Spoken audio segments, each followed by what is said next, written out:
And hello, everyone. It is episode 19 for 2022, and David has joined us.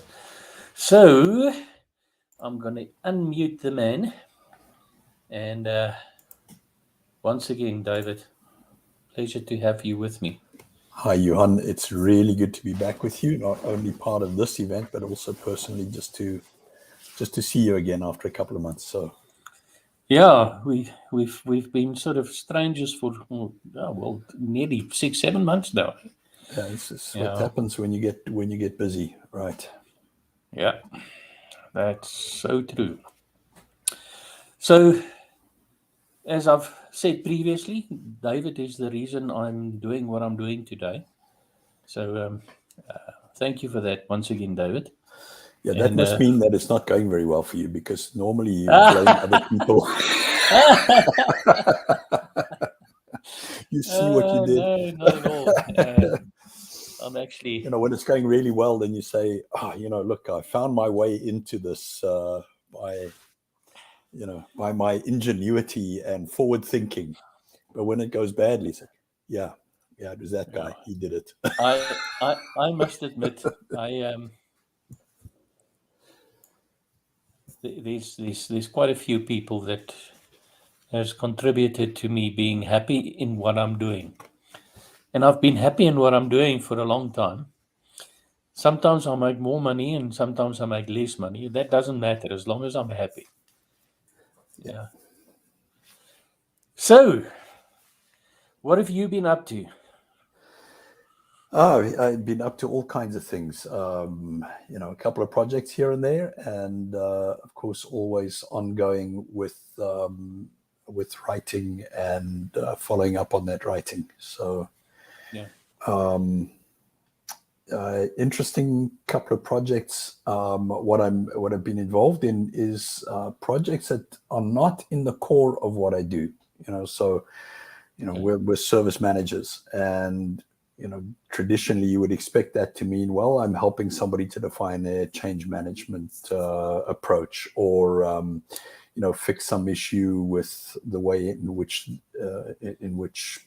I don't know, the service catalog is being set up, or whatever the case may be. But the last couple of projects I worked on have not been core to ITSM, and yet very important for ITSM. So one had to do with project management, and an Okay. organization that is getting their project management approach together, and very very interesting, because it has so much relevance to how service management works within the organization. Mm. Poorly executed project causes all kinds of service management issues. A well executed project requires so many different service management components to be in it. And Yeah. that was certainly good. What's really nice about projects like that, it forces you to think and read and study outside of your current way of thinking. Yeah. That And comforts up. yeah, exactly. And if you don't, if well, me, I can't speak for everybody else, but if I'm not kind of forced to do that, I don't. So I always like to take on projects which require me to think outside my comfort zone. And let me qualify that. I don't necessarily like to do it, but I always get rewarded, by growing in areas in ways that I never thought, were there. It's Yeah. If you continual feel growth. comfortable, then you know it's the wrong thing. Right. Well, yes. Yeah. But you got to learn to be. You got to learn to get comfortable really quickly if you're providing that service. So, but yes, so I have been learning a bunch of stuff about a bunch of areas, and it's just been very interesting. Yeah. I can't remember who sort of my comment was based on somebody else's, who said that um, if everything is going fine, then you're not going fast enough. uh, yeah. Yeah. So um, I've sort of took it upon myself to steer today's conversation into the direction of the last title book that you wrote, which was the Cloud Book. Um, and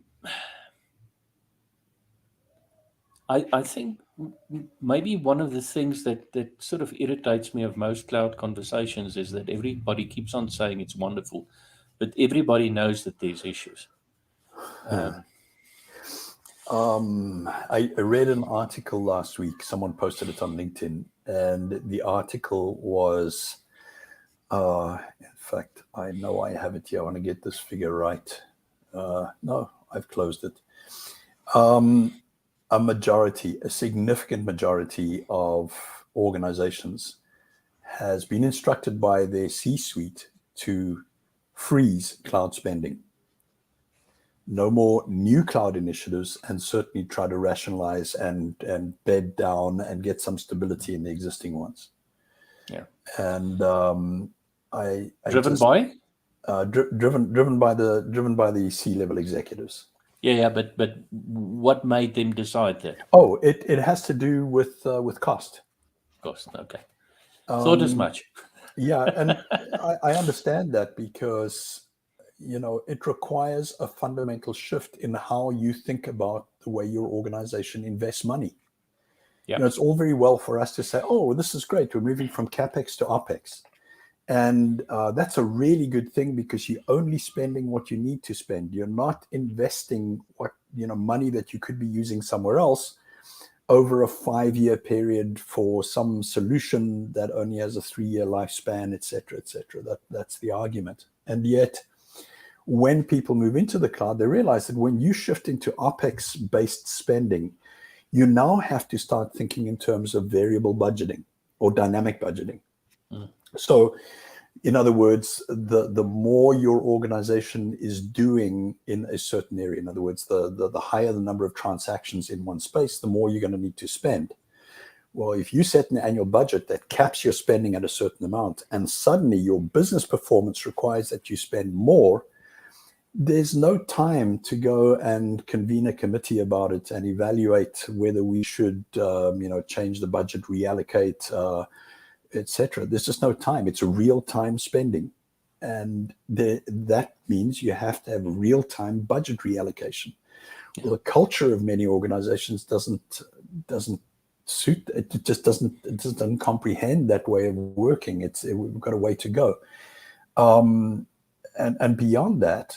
One of the things we found is that you only really save money in the cloud if you're doing in the cloud the things that you were doing in-house using more expensive methods. But if you go to the cloud and you suddenly start doing all kinds of new and different things with it, it's going to be more expensive, because you're using more of the resource than you were using when you were in-house. So this idea, I think, has arisen in the industry. Cloud is cheaper, therefore you can use it as much as you like. It's almost like it's an infinite resource, and it really isn't. It reaches a point very quickly where the costs start escalating beyond what you imagined or beyond what you planned for. Yeah. So this is one of the major sources as to why people are saying, "Hey, hold the spending. We just can't keep going in this direction." Yeah. Some of it is really positive, and some of it is because of really positive behavior that should be happening. Some of it is because of very negative behavior that should not be happening. So I'll give you an example of a negative behavior. One organization, IT was managing storage, and someone in the business, and this was a data-intensive business, someone in the business said, we've done our homework and we found out that if we use X cloud service provider, the cost of storage goes down to about 10% of what we're paying our IT group. So 10% per gigabyte or whatever it was that they were measuring. And they said, we have to go to the online storage. And they did. And within 2 years, their costs were 3 or 4 times what they were before they moved into the cloud. Well, and the reason for that was because they were using the resource indiscriminately. So beforehand, there's no more constraints. No, there's no constraints. So beforehand, they were saying, Well, after X number of months, you have to archive data. You retrieve it in not in real time, but in maybe close to real time, or maybe overnight. There is offline storage. Certain data has to be stored offline, not online in real time, and so on and so forth. That was the data governance model because the resource was constrained.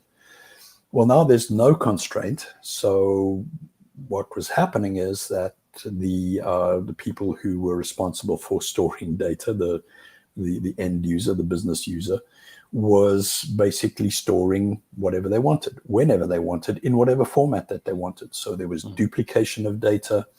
They had 30 years of data in real-time retrieval.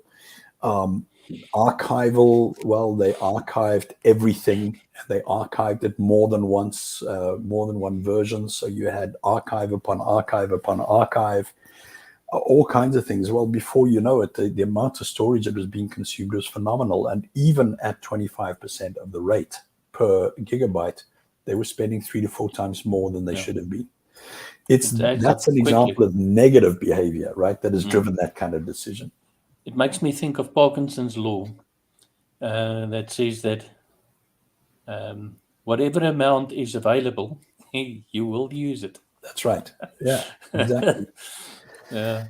And then combine that with Moore's law, which said that the availability of capacity will double every, I don't know what it was, 2 years, which has now come down to like much less than that. So you're doubling your capacity by Moore's law, and then you're consuming it by Parkinson's law, and it's just suddenly everything has just gotten so big and so expensive. So your unit cost is lower, but your overall cost starts to accelerate, and that is one of the reasons why organizations have trouble with costs in the cloud. There are also very positive things. For example, an organization that launches new digital products using cloud services as a platform for doing that, and suddenly sees a huge increase in demand for their products. And they didn't anticipate that demand, but the more the demand, the higher the cost, because you're not using a single prepaid device to meet the demand. You're meeting the demand on a per transaction basis, and you pay per transaction or per consumption of whatever resource you're using. So, if your business planning and your business model does not allow you to be flexible in calculating that and correlating demand with supply internally, it can get very difficult to manage. And so positive growth can also lead to this, also lead to difficulty in using cloud services.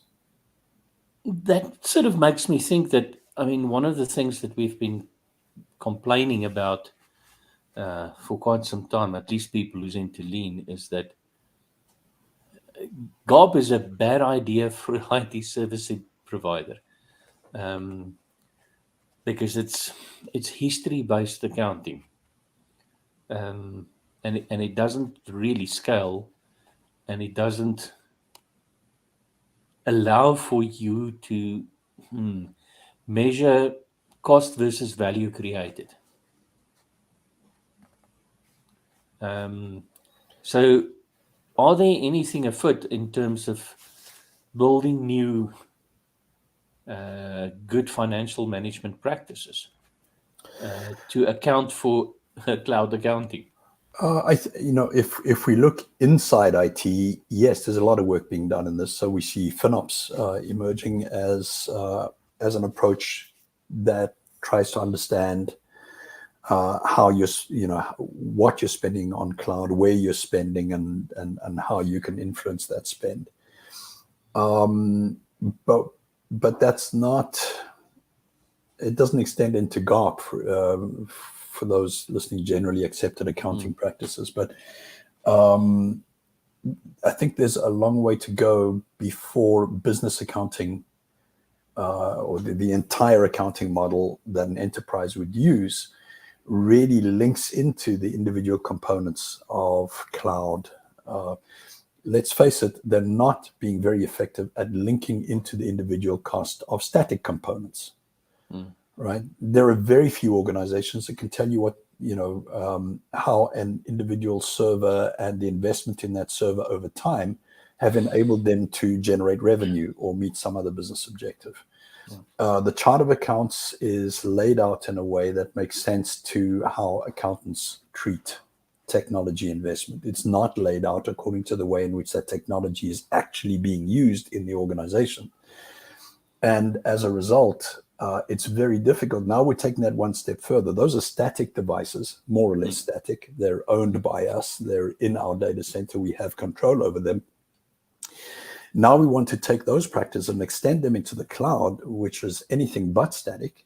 Yeah. The usage is dynamic, costs are dynamic. It's scaled this way and that way, exactly. And so how can we expect organizations that have been unable to quantify the link between individual components, the services that they provide, and the outcomes that they achieve in a static environment? How can we expect them to do so in a dynamic environment? It's extremely difficult. I think we've got a long way to go. Sure. But if we don't, then most probably our digital age organizations are going to run into problems very soon. And I'm not sure that nobody does. I'm quite sure Amazon is doing that well. Yeah, AWS is the most profitable business unit. Still, I think that cloud. Let's be very clear, though. My position is that cloud services are hugely useful, hugely beneficial. They enable business to be done in a fundamentally different way than we've ever been able to do business before. The opportunities are immense. So let me not, we started off on a negative note, which is fine. Cloud is difficult. It's more difficult than we imagined to manage and to get benefit from. But it's a new technology. It's only 10 years old in mainstream, if you think about it. And we're using cloud services way before then. But as mainstream commercial, cloud is really only, 10 years as a mainstream. And so how long does it take to learn to manage a pervasive technology? It's much longer than 10 years. So I wouldn't say, people are saying, okay, let's halt our cloud investment. It's not a bad thing. It's just saying, oh, hold on, there's a lot more to this than we imagined. Let's get a handle on it. Let's understand what it is. Let's try and create an approach which means that we really get the kind of benefits that we were hoping to. So I don't see it as a cloud is bad, we're not going to do cloud anymore. I see it as cloud is great, but it takes a lot more than we thought. Let's just put the brakes on a little bit and figure out how we can maximize our investment in this moving forward. Yeah. I think that's what's happening here.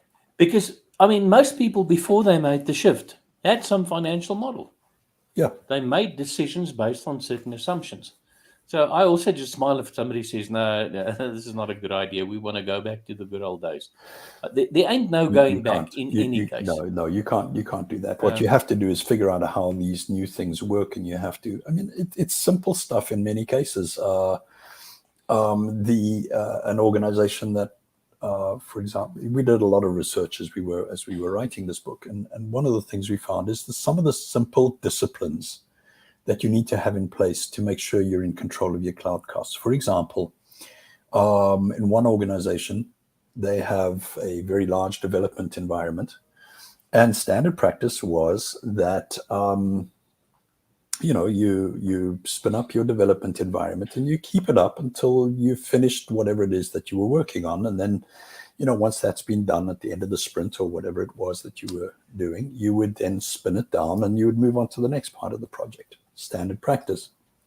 Well, they moved the development environment into cloud, and suddenly they could spin up servers when they needed, and they could configure these things immediately out of the box kind of thing, and they had these containers. It was amazing. Just one thing: when they logged off, or when they knocked off work on Friday afternoon, they left those environments running, which is what they would always have done, so that they didn't lose anything and so that they could be ready to work on Monday morning. What they didn't realize is they were paying for 2 days of runtime on those devices. When they realized this, they basically put a procedure in place to say, okay, we're going to shut down these devices. If you're not working on a Friday night, we're going to shut that device down. We'll shut it down in a way that when you walk in on Monday, you can bring it up and you won't have lost anything. It's just like, you just log in again and it's all there. And they investigated and they perfected it and they got it to work. And before you know it, they were saving in the hundreds of thousands of dollars. Because of some basic disciplines of, we didn't realize that we couldn't work the same way in the cloud that we were working with in-house equipment. When those disciplines are understood and they're applied, it's, the cloud solution for that company was hugely beneficial. So it's going to take some time, and it's not another year. It's another decade. It's another 2 decades before we really get on top of this. So how long has it taken us to really understand how to manage services out of a data center? Do we understand it? Well, exactly. Exactly. Yeah. So what would you say then if I speculate that a significantly important new role in IT organizations will become a IT CFO? Cloud financial officer? Yeah. That's interesting. I think if you're coming out of the FinOps world, I think that would definitely be something that you'd like to see. I don't think it's a bad thing at all. I would like to see, though, that it's part of an overall financial management framework for technology. Fair enough. Yeah. Fair enough. But I just think, if we're going to wait for the CFO and their team to catch up, we need to work faster. Agree. We need a translation role. Yeah. CFOs have a very specific role within the organization, and it is not to manage IT spend. It's not their day-to-day responsibility. Is it their overall accountability? Yes, of course, they are interested in making sure they have optimal spend on technology, optimal investment in technology. But the nuts and bolts on how that gets done is left to the managers of those systems and the providers of those systems. To your point, the difficulty with cloud is that cloud works and is built very differently from the way our traditional services have been built and so on. So when you buy something, let's say it's a major piece of technology, you would put it through a capital budget, you would depreciate it over time and so on, and that is quite well understood now. It's taken us a while to understand that, but that's quite well understood. Some of it can be leased. Then there are smaller components which are not big enough to be called assets, so we put them through as operational expenses. That is well understood. But when you get the bill from a cloud service provider, that's very different, because you're not paying for a device. You're paying for utilization. And if you are paying for utilization, understanding how much you're paying for the device or for the service is not as important as understanding how it's being utilized. So a financial management manager in a cloud environment needs to be able to match the cost, not only of what they're paying for the cloud service, but they also need to understand what the demand for that service is. See, if I have a server and I'm using 80% of it, I don't really care what the demand is, as long as it never goes above 80% or 90% at the most. I'm okay. So I don't really have to worry about demand. All I have to do is project forward each year to make sure that my projection is going to oh, well, maybe I need to upgrade that server at some point. I know that's a simplistic example, but when you're in the cloud, you can't make those kind of calculations. You have to know what that service is being used for so that you can understand what it's going to cost. And that disconnect, I think, so the point, again, when we did the research, you get these lists of top 10 issues with the cloud, so on and so on. We did a lot of research into those, did a lot of scouring of that kind of information, but consistently there were a few of them that were right at the top, one of which was the ability to secure the cloud environment. But consistently right in the top 3 was this managing cost, that the cost was not what it was anticipated, either higher or lower or just different. And what it boiled down to was the way in which organizations forecast the workload. Now, and I remember some people saying to me, well, ITIL is no longer really relevant in the cloud. It's like because they do all the work in the cloud and, you don't have to worry about it. But here's one thing that is hugely relevant, and that is capacity forecasting. Demand management. Yeah, exactly. In capacity management, we have these sub-disciplines, if you like, one of which is demand management, as you point out. The other one is workload management. And here's something interesting about workload management. If you talk to a device manager, administrator, when you talk about workload management, they are talking about the total amount of work that is done on that device. Very few of them actually break it down into types of work. Those who do break it down into types of work, very few of them actually say, where did the work originate and why? Yeah. What value stream does it belong to? Exactly. Was it a marketing campaign that was launched that caused this spike in demand? Was it a bunch of new hires that came on board at a particular time? Was there a new business initiative? What is it? What caused that specific demand? And what was that workload? Is it going to happen again? Is this particular group of employees going to be doing this anytime in the future? If so, when and why? You have to be able to answer those questions if you want to accurately predict what the demand on a service is going to be. You don't have to do it as rigorously when you own a device that is underutilized, because there's always going to be enough space. But when you're paying per unit, you have to know what's coming down the line if you want to forecast the finances of that. So when you talk about a cloud CFO, what did you call it? IT CFO? I don't know. Yeah. Somebody like that. Yeah. In the old ITIL, there was a process called financial management. Yeah.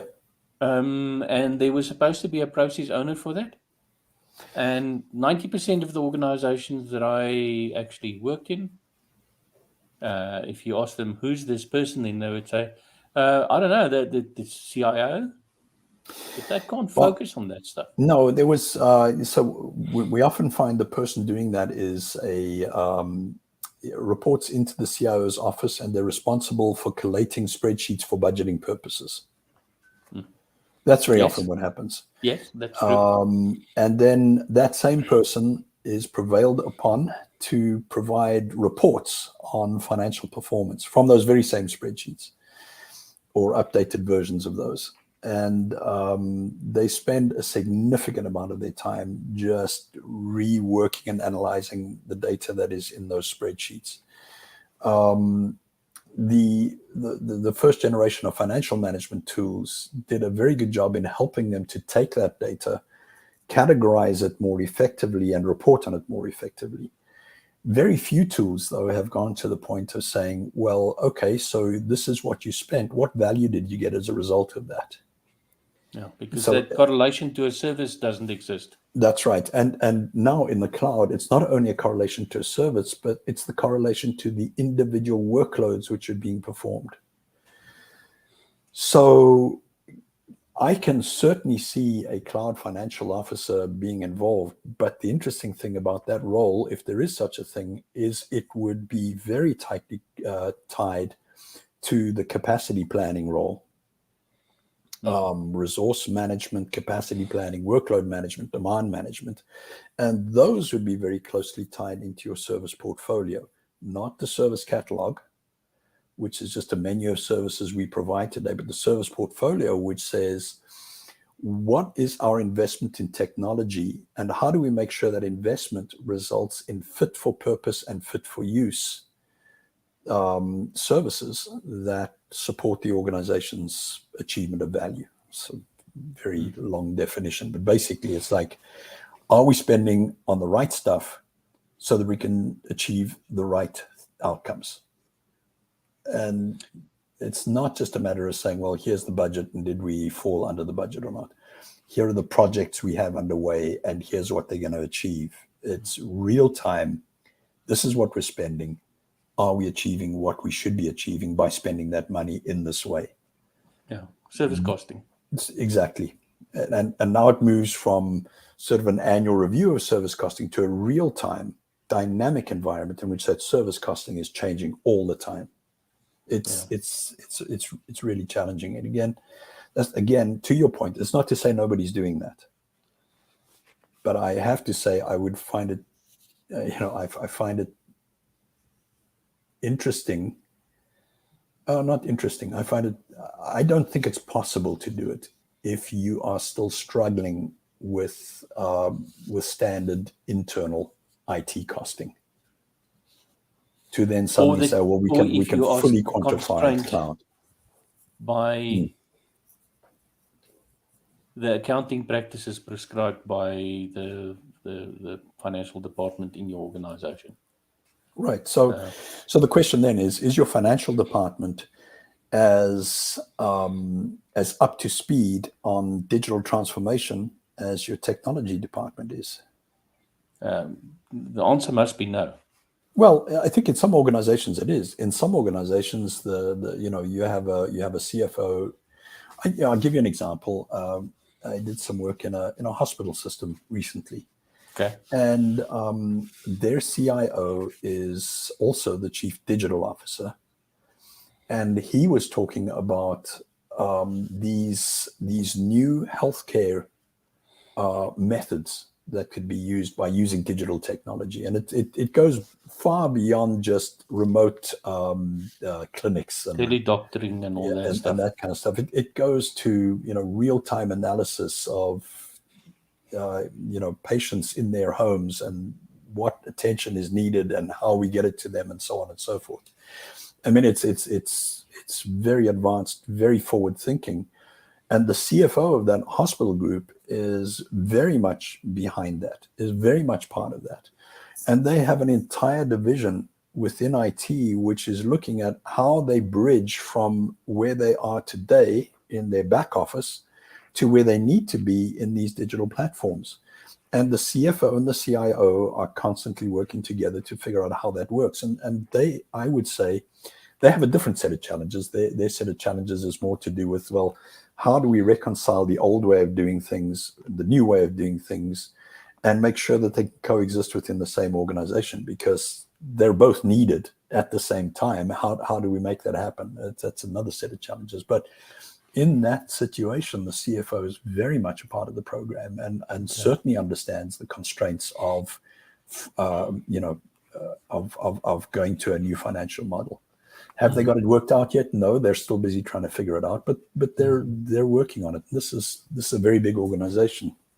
So I have to say, in some organizations, and I'll give you another one, in another organization there, which I met with, the CFO was absolutely dead set against any kind of digitization because it was there was no auditable paper trail, literally paper trail, meaning that even emails were printed out and filed. Now, that CFO is certainly not going to support a move to cloud full stop, let alone a way of measuring, of changing their entire accounting system to support working in the cloud. Is that organization going to stay in business for much longer? No. Probably not. No. Yeah. In fact, they did. 2 years after I spoke to them, were absorbed into one of the big newcomers in the industry. Yeah. So, yeah. But that whole view of service-based or product-based accounting is not new. I mean, that's what the guys who embraced lean did 20 years ago. Oh, I absolutely. mean, lean accounting practices is, forget about where you sit in the organization, think about how you create value. It's certainly not new. Is it always consistently well applied? And the answer to that is a political one. It depends how you communicate and perceive your value in the organization. And I think very often what happens is a department or group in an organization stops too soon. So instead of saying, well, we provide this service is used as part of that value chain. That value chain then goes on to do this, and this. And we have to measure, somebody has to measure all of the contributions into that value chain. Mm. Well, we've now moved into a situation where we've become hyper-specialized, where we believe that as long as we can quantify the cost of the output to the value chain, we don't have to worry about it any further. Somebody else will pick up that calculation along the line. Unfortunately, in many organizations, nobody does pick it up. And so we stop at our budget, which says, this is how much we're going to spend and this is what we're going to do. And we don't go any further. The interesting thing about that is where we stop is normally at the boundaries of the old ways that we measured our budget and financial expenditure. That's right. Yeah, that's exactly. And this so is, we don't cross the boundary in the organization. That's right. That's exactly right. And this is why cloud is such a, when people initially start using cloud, it's like, I'm talking about IT departments here. It's like, well, we're going to just find a cheaper and faster way of doing the stuff we were already doing. Well, the news is when they start using cloud, that is not what actually happens. What actually happens is it starts challenging your current boundaries and your current ways of working. Because cloud doesn't work the same way as a server in your data center or as a mainframe in your data center. It works completely differently. And the way you use it is very different. The way you pay for it is very different. And so you find that the traditional boundaries of delivery that you have are no longer there. And I think that sometimes causes a bit of confusion. The point that we make in the book is that cloud will change the way your organization works, even if your intent was just to use it as an alternative supply chain. In other words, we'll continue doing everything that we're doing before. We'll just have this element where we source these components from the cloud. No, the minute you source something from the cloud, stuff starts working differently. When stuff starts working differently, people start behaving differently. When people start behaving differently, your existing processes, procedures, and so on have to start working differently. They break very quickly. So it may start very small, but now compound that with the fact that most organizations are not just using cloud in their back office to replace individual infrastructure services, for example. They're simultaneously being commissioned by business units who are consuming software as a service.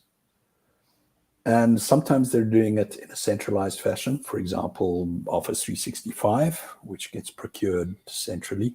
Sometimes they're doing it in a very decentralized fashion. How many people are using Adobe in your organization, and what are they using it for, and who's paying for it? Very often you'll find that it's individual users with a company credit card that are paying for that kind of service to meet a specific job need that they have, which is not provided by the IT department. And now suddenly you have a subscription base of several hundred, if not 1,000 users consuming licenses, all procured individually. And that has a completely different set of behaviors associated with it, let alone the fact that you're the least of your problems is that you're not achieving a bulk discount. Yeah.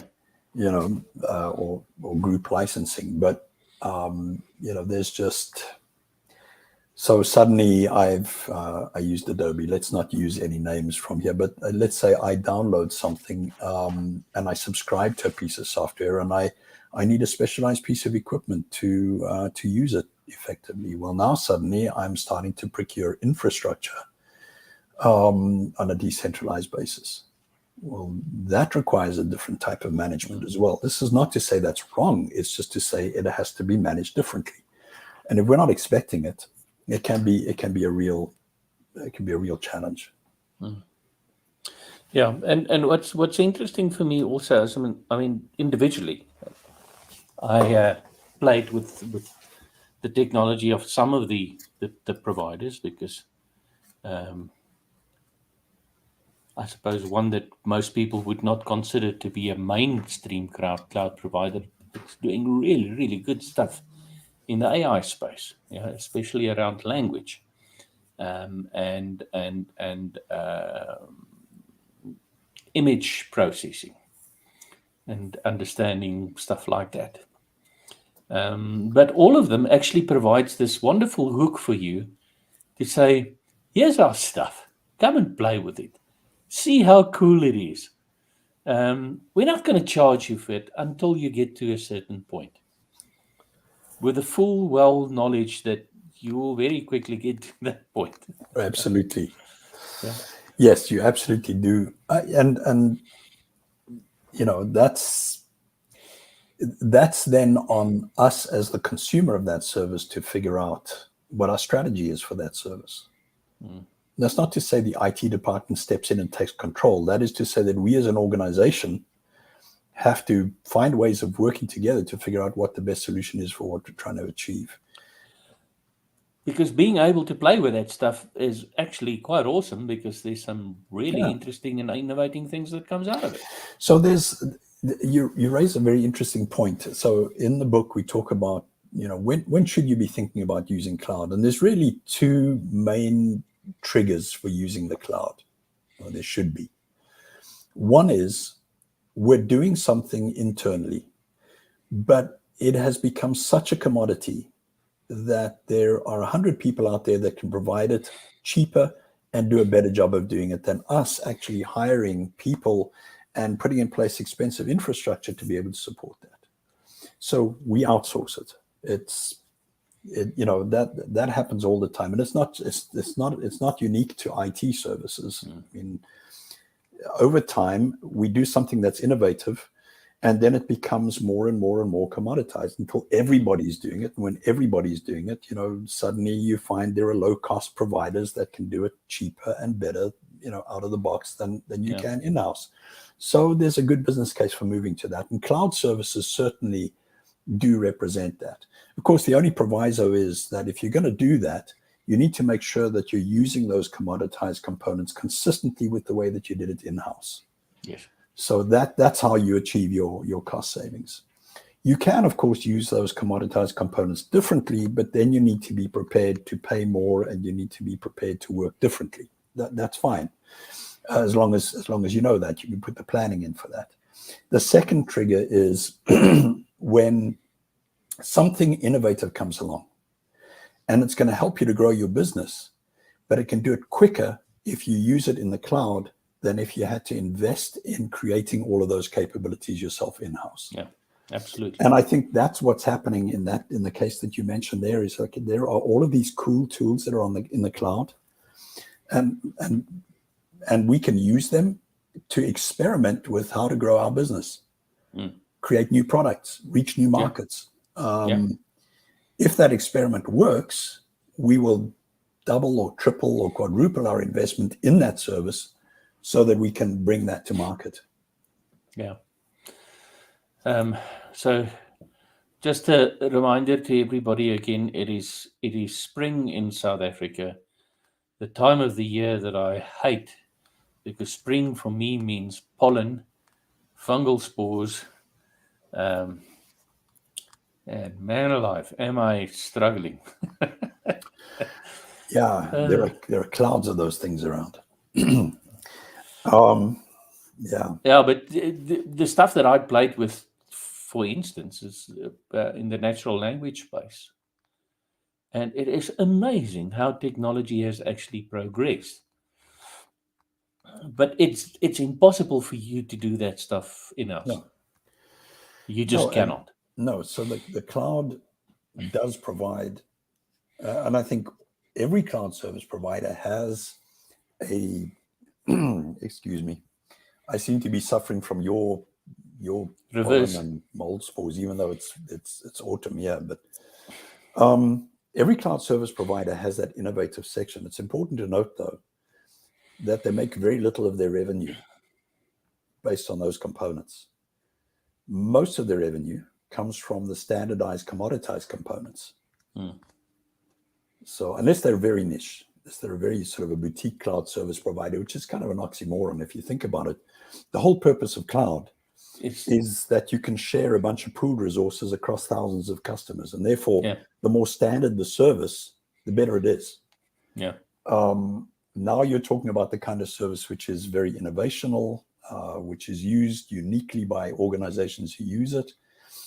And I think for the cloud service provider, there's a lot of value in that. First of all, it helps them to innovate to the next generation, be more competitive. Secondly, they get ideas from what you're doing in their cloud environment about alternative services they can provide to those hundreds of thousands of other customers out there. And then, finally, for you, it's fantastic. You can set up your own garage environment and experiment and play at very low cost. That last statement that you made,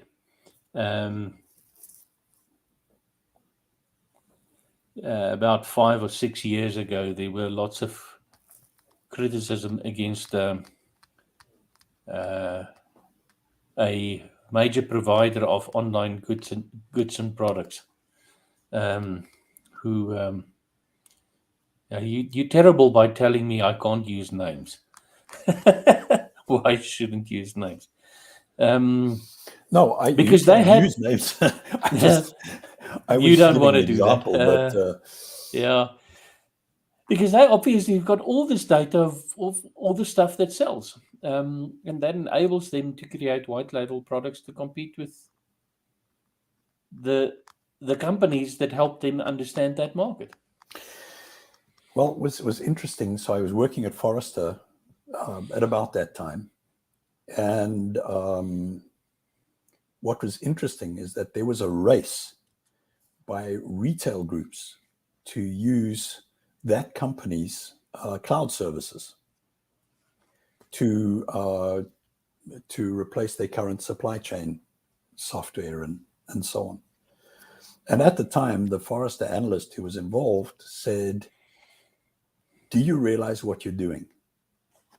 You are actually taking the core of your business. You're taking all the intelligence that you have in your business and you're handing it to your biggest competitor." No, you're outsourcing it. Right, exactly. And they said, well, we don't care because our supply chain has never been easier or cheaper to manage. To find now that they're competing on that same platform and on a far more broad market space with the person who hosted their cloud services, with products that are competitive to theirs. And that's not to say that there's any breach of confidentiality, but it's very easy. Oh no, you must go and read I'll send you the link to the book. There is a breach of confidentiality. The Chinese walls that were put in place was far too porous. So yeah, I think you got to be very careful. You got to be very, very careful about when you're moving into cloud. Oh, I mean, I saw this way back, even before cloud, something happened that kind of made me wake up. I was working in a manufacturing organization. They manufactured fuel additives. Okay. And at that point, all of their competitors there were 3 major competitors here in the US market. And the 2 other competitors had said, these laboratories that we use to run testing are way too expensive. We're going to outsource them. So they did. Company that I was working for said, we're not going to do that. we're going to keep our labs in-house. We know it's expensive. We have to, we have to pay for fuel, and we have to run these motors, and we have to replace them and maintain them, and so on. It was very expensive, but we're going to continue to do it. What happened was that they then went to the government and said, we need to get approval for these products. We can run tests for each one individually, or what we can do is take all of the tests that we've run historically. We can produce the data for that. We can give you statistical analysis of that, and we can apply it to each new development within the product. And we can tell you what the results of those tests are, and we can give you the reliability indicators and so on. And the federal regulator said, yep, that's cool. Go ahead and do it. The other two competitors no longer had access to their data because they'd outsourced their laboratories, and so had to continue paying for tests on a per test basis. So even when something looks pretty commoditized, be very careful that you're not giving something that gives you a competitive edge to somebody else. Yeah, but I mean, that's the principle. Never outsource something that's your core business. Even if it looks pretty commoditized. And that was even the if thing it that looks I learned pretty there. commoditized, Yeah. And yet, very often what I see in the cloud-first strategies, which, by the way, we don't call it that anymore. We now call them cloud-right strategies. Okay. By the way, they still don't work, but okay. And here's the reason why, is because when everything is viewed through the prism of cloud, it looks like everything is going to work better and be more, perform better, cheaper, and so on in the cloud than it will on-prem. You have to take other factors into account. So cloud first is not, even cloud right is challenging, because what you have to do is say, business first, what is competitive? What gives us the competitive edge? What do we lose by giving that away? What do we gain by giving it away? Okay. And that becomes your strategy. So it's business first, technology next. Cloud is simply one of the many options available under that technology. Okay. Now, of course, now you're going to say, but what about all of those technologies which were introduced to the organization before the business even recognized that there was value in it? Email, for example. You and I are old enough. We can talk about this. I don't know if you remember, but I remember an organization I was working in. I was an employee, and I was in the IT department, and we introduced email. My goodness, the kicking and screaming and moaning and complaining about this disastrous new technology that we were forcing people to use, right? And yet became, in that organization that I was working in, which was a shipping organization, became one of the most effective innovations to speeding up the way we did business. Yeah. So I know that in some cases the technology is going to lead the way for the business to embark on new areas or better areas, but that always has to be a business decision, not a technology decision. Yeah. Okay. So in what's the right word that I'm looking for? Conclusion. Making sure, sorry. Making sure that I don't do what we did the first time around, speaking nearly 3 hours. I promised people that I'll finish within an hour. So there we are. Before we say goodbye, David, what are 5 things that a business, note my choice of words, need to do to ensure that the cloud investment is sustainable and feasible? Okay, I don't even know if I can count that high anymore, but okay, let's try. First of all, really understand your business model and your operating model. Okay. If you haven't done that work, get it done right now. I'm not just talking about service mapping, that's part of it. Value stream mapping, that's part of it. But understand the components of your business model and your operating model, because the cloud will replace some of those. Okay. Secondly, as you evaluate cloud services, look at the components of your operating model and your business model that they will either be enabling or replacing. Okay. And start figuring out what the impact of that is going to be. Not just on, is it going to work faster and better, but how is people's behavior going to change when they start engaging with that piece of the operating model, Okay. or that piece of the value stream in a different way, right? Okay. So that's the next thing. Third thing is clearly understand your existing financial model. Okay. What are you paying for things now, and what, not only your financial model, let me put it differently, your financial model and your utilization model. Okay. So what components are you using and how much are you paying for them now? And what are they doing for you? And what are they doing for you? And then compare that with how that would work in the cloud. Okay. What would happen, and take your workloads and say, what would happen if we had 50% more of this workload at any given time? What would that do to the budget? So understand that. Fourth thing as a follow on from that is start adopting more agile working methods. And I don't mean by that just agile scrum. Yeah. I mean by that, become more dynamic, embrace a more dynamic way of working. Look at agile budgeting or dynamic budgeting. Look at agile strategy or dynamic strategies. Look at your portfolio of services, projects, applications. Look at that as a set of dynamic resources. So start embracing this whole idea that things are constantly changing and evolving, and embrace that. Mm-hmm. And then I think the fifth thing, and maybe this should have been number one, relook at your governance. Mm.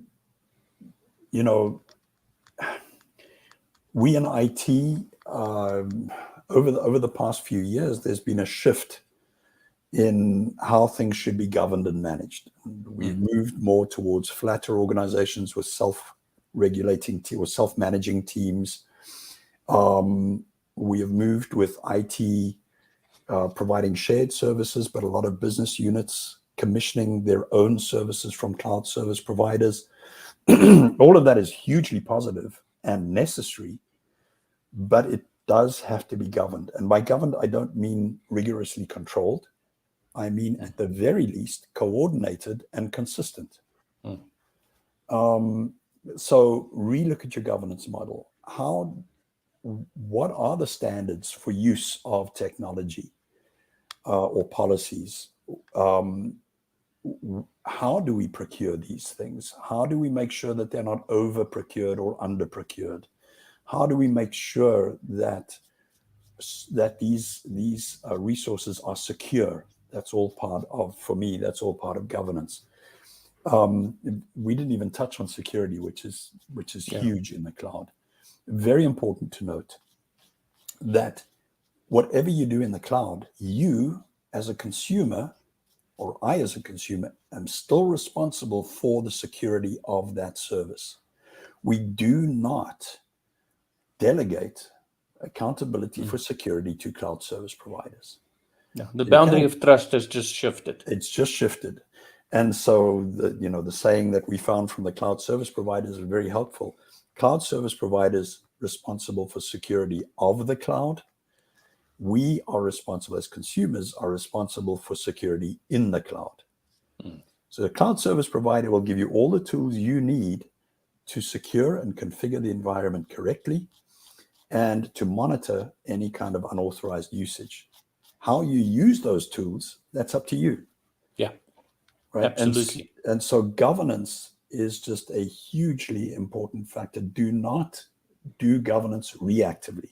In other words, don't put stuff in the cloud and then see how it's changed and say, oh, we need to change our policies here, there, and it's impossible, almost impossible to do. Rather, do it deliberately up front. Know that things are going to change. The way you manage technology investments and utilization is going to change. So let's figure out what that's going to be. How much of that is going to be, how much of that decision making and actual governance work is going to be done by the business unit that consumes the service, how much of it is going to be done by an IT unit, how much of that is going to be done by the organization's risk management team. That needs to be decided up front. Don't wait until after the cloud to do that. So there's 5 things, not in any particular order. 6 things, by the way. Oh, it was 6 things. Oh, Yeah. okay. So good. Awesome. See, value Yeah. for money, right? Ask for 5, you get 6. We should always over-deliver. Yeah. Under-promise and over-deliver. There you go. David, thanks again once again. I think this is our 4th chat on Get It. Yeah. So thank you for always being willing to come back. Oh, if you always. can hang around for a second or 3, let me close out the session. And I hope if you listened, or when you listen, because some of you are only going to listen to this later, that this was valuable for you. So it's a little bit tricky to find it on Facebook and LinkedIn after the event, but you can always go to YouTube, and the link is here at the bottom of the screen of the YouTube channel, and you can go and listen to this stuff again. I think there's a lot of things that's been said that you need to go and think about. And yeah, it wasn't a negative session. It was a good session. If you want to have a chat with David, this is how you can chat with him. So David is involved in the UK with Synexios, and in the US with Infinity 3. You can also find him on his LinkedIn profile and chat with him there. Then I just want to remind you that tomorrow we're doing a mini workshop on creating products and services that customers love to buy. So if this is something that you find necessary, you can follow the link. Also remember that the books are still available. The links are there also for you to check. And coming up is a chat with Doug Tedder and Gary Hardy. Thank you for listening, and I hope you had lots of fun. Cheers.